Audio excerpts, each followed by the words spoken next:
ပြောင်းနေကြောက် team ကိုဘယ်လိုမျိုး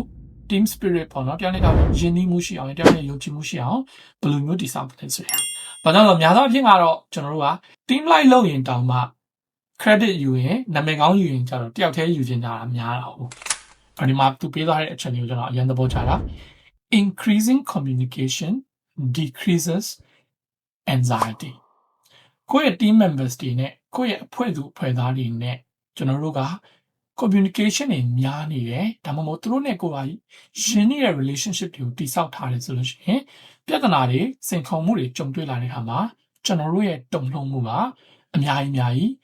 နေသွားတယ်။များသောအားဖြင့်အခုဖြစ်နေတာကျတော့အဖွဲ့အစည်းတွေမှာဒါမျိုးမဟုတ်ဘဲနဲ့ပြောင်းပြန်ပြီးဖြစ်နေတယ်။အဖွဲ့အစည်းတွေကချင်းချင်းကိုတုံ့နှုံမှုတွေပေးနေတဲ့အတွက်ကြောင့်မလို့ကျွန်တော်တို့တကယ်လိုအပ်တဲ့လိုချင်တဲ့ပူပေါင်းဆောင်ရွက်တဲ့စွမ်းအားတွေကိုကျွန်တော်တို့ကမရနိုင်ကြဘူး။ကိုယ့်ရဲ့ team members တွေမှာကိုယ်ဘယ်သူ support လုပ်လို့ရတယ်ကိုယ့်ရဲ့ members တွေကိုကိုယ်ဘယ်လိုမျိုး support လုပ်လဲဆိုတဲ့ဟာကိုပြောပါပြီးပြီဆိုရင်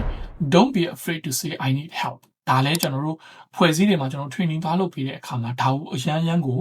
အာယုံစိုက်ပြီးတော့ဦးစားပေးပြီးပြောရတယ်။ဘာကြောင့်လဲဆိုကျွန်တော်နိုင်ငံမှာ I need help ဆိုတဲ့ဟာကိုပြောရတဲ့လူကတော်တော်ရှားတယ်။ယာတို့ကြီးလာရင်ပို့ဆိုးတယ်။အကုန်လုံးငါတတ်တယ်။ပြီးရင်သူများကိုအခုညီတောင်းရမှာငါမသိဘူးဆိုတာကိုဝန်ခံရမှာကိုတော်တော်လေးကိုရှားတယ်